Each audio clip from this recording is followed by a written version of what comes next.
want to go over is some of the ways that we can effectively do that by, reinforcing, again, this idea that the United States is a great country. We have our problems just like any other country, but it is a great country. And across the board, when you look at a number of things, whether it's quality of life, whether it's your ability to move up the economic or social ladders, whether it's the amount of living space you have, access to food, access to healthcare, we score incredibly well when you look at that criteria objectively, instead of taking all this subjective criteria that people want to add into it in order to cook the books in their favor. All right, so let's talk a little bit about what should our immigration policy look like within the United States? What are some core, factors that would allow us to have the sort of immigration policy that would encourage people who want to come to the United States, who desperately want to be Americans, who want to work hard, who believe in the American dream to be able to come here, right? While at the same time understanding that because of the way that our social programs operate, because of the way that our voting systems operate, we still have a right to national sovereignty, just like every other country.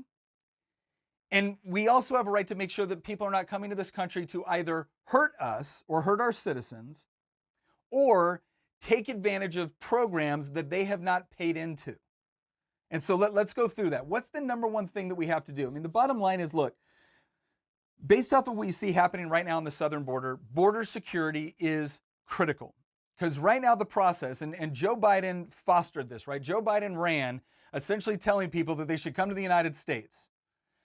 And then as soon as he got into office and he put, Kamala Harris in charge of the border crisis, who, by the way, refused to go to the border until Trump announced he was going to the border, all of a sudden they started changing their tune because they realized that open borders is not a sustainable strategy. And so the question is that, okay, if even the left now acknowledges that open borders are not a sustainable strategy, especially during a pandemic, well, then this begs the question, how do you actually fix that issue?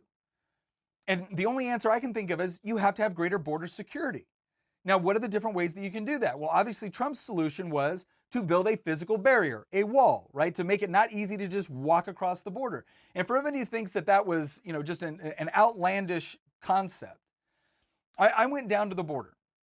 And I was actually talking with people that lived on the border. And most of the people that we were talking to down there had lived on the border for some time. And this was in Texas. And a lot of them were either immigrants themselves or they were second and third generation immigrants. A lot of them still had family in other countries. A lot of them still went to other countries in Mexico or in Central and South America to visit their family. And a lot of them dreamed of one day their family being able to come to the United States. But when you ask them about border security, for them it became a very real issue because it was not so much about immigration policy, it was about basic safety concerns.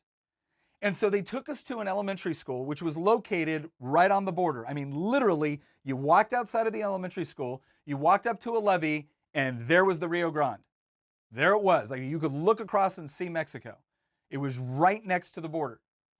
And as they were talking about some of the concerns they had, so for instance, one of them had been a teacher, and they were talking about how many lockdowns that they go through in a school year because someone will cross the border and be hiding in the school because what they're waiting for is at the end of the school day when the cars come by to pick up the students, that's when they go and they get their ride to be able to get into Texas, right? To be able to get further in to the country. And because of that, teachers didn't know, parents didn't know. Why was there a lockdown? Was it a school shooting?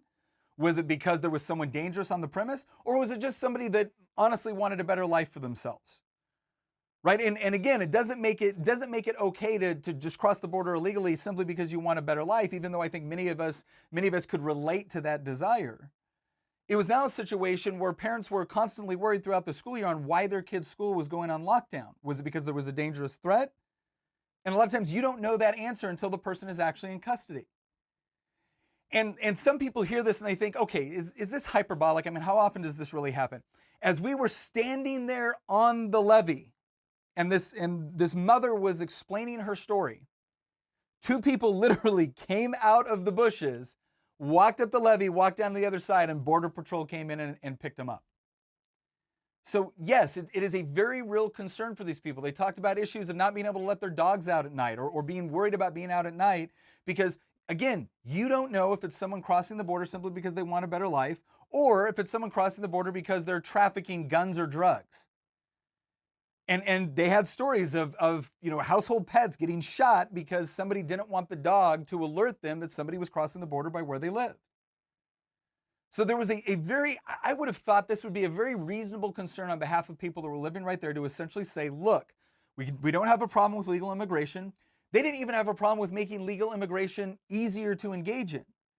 But they wanted basic security measures in order to be able to protect themselves and their family. Not from somebody that was just seeking a better life, but from violent people that do occasionally come across the border.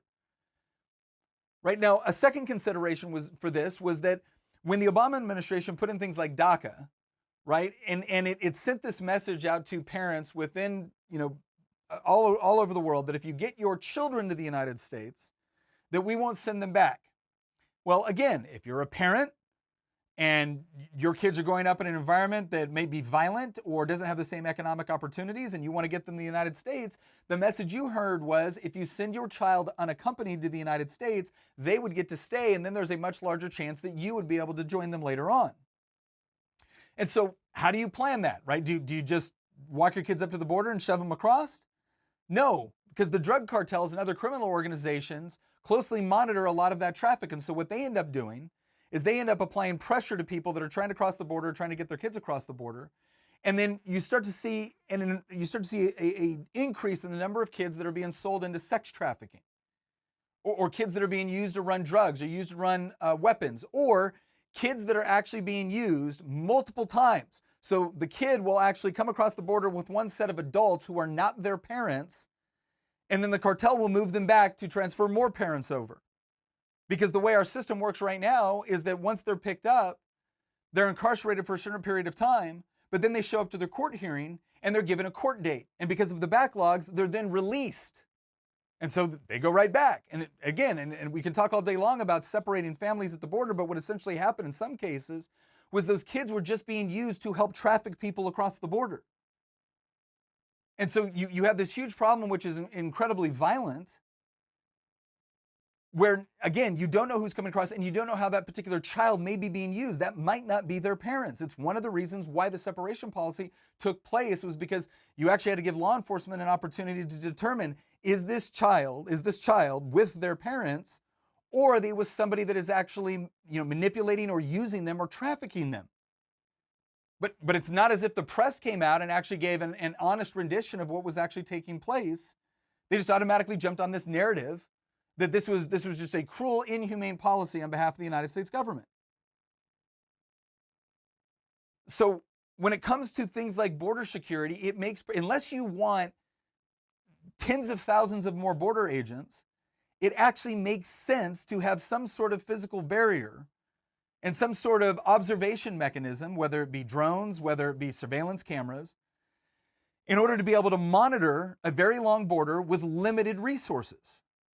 Not to mention the fact that if you look at some of the Border Patrol groups that they have, whether it's like STAR, one of the biggest things they do is they actually find people that have crossed the border in incredibly dangerous places where there are no facilities, where there is no water, and people are dying of dehydration out of the middle of the desert. These guys go in and help them.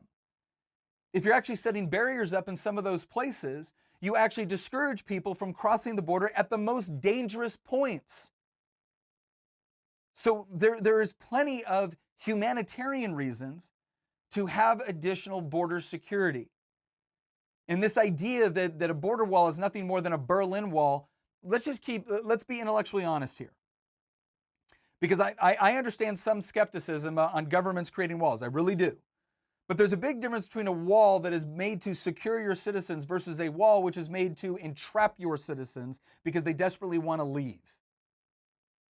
So border security is perfectly reasonable, and we're seeing right now, because of the border crisis on the southern border, where they even went in and they refused to allow news agencies to fly their drones in certain portions of the border. They said it was for security purposes, but the real reason why is because at one overpass, the Border Patrol was having to keep people underneath an overpass.